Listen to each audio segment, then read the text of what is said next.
Is the rise in bullying in American schools a result of social disconnection, technology amplified by social media, or a culture that prioritizes power over empathy? I think it's all of the above. Um, One of the primary reasons you have bullying in the schools is that the children are not disciplined towards any particular socializing, how do you say, they're not disciplined towards any particular socializing pathway. They're left loose to just run without any instructions. And so they're reacting to the animal instinct.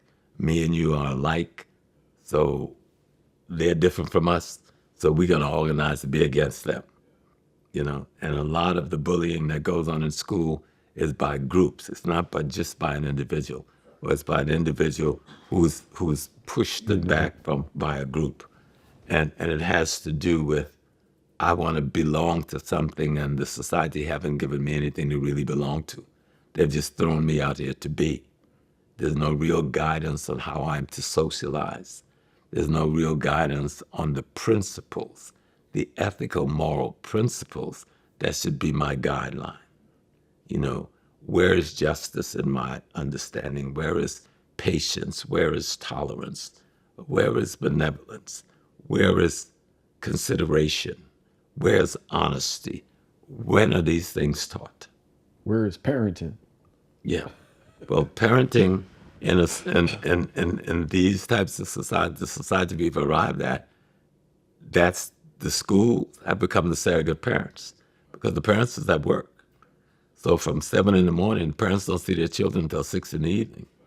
In the most important part of their day, they're in a school system who's supposed to be parenting surrogately for the parents who's running the society. But that's not happening. The school system has become an instrument for containing and controlling. And without educating, containing and controlling, and in that process, people are getting some tooling and some skills. But in terms of the social aspect of their being, there's no training going on at all.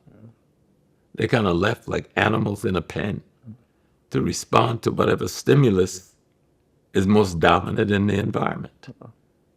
And that's where you find the social media, the music, and so forth being dominant in the psyche of the children in terms of influence, because no socialization instrument of any significance is put in place to help instruct what behavior should look like in a child.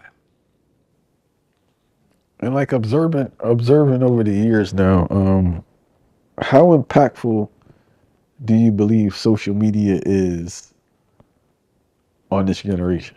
Oh, social media has the greatest impact on this generation. Anything that gives you information in a constant way, you're replicating information faster than at any other time in history.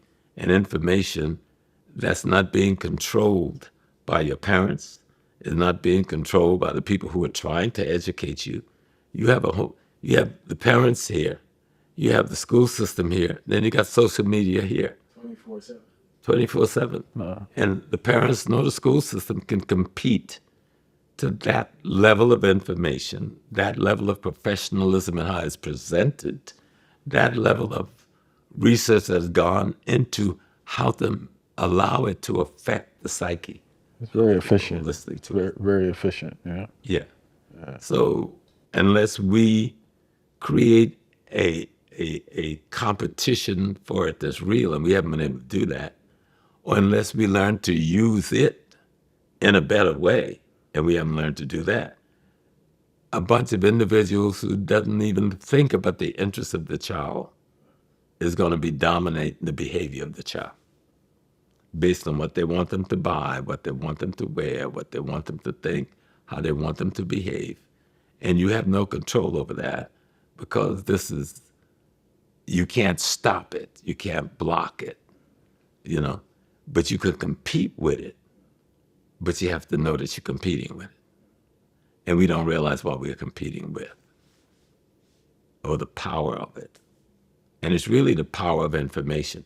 The same thing you're supposed to be doing in the school system.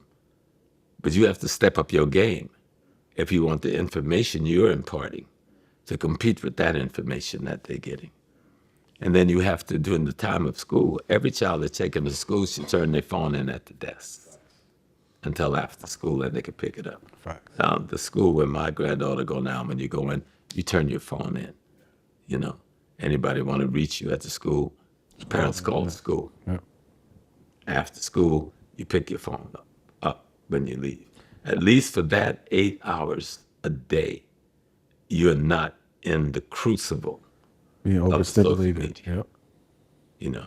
And for that 8 hours, we should be able to do things that can counter what social media trend happens to be.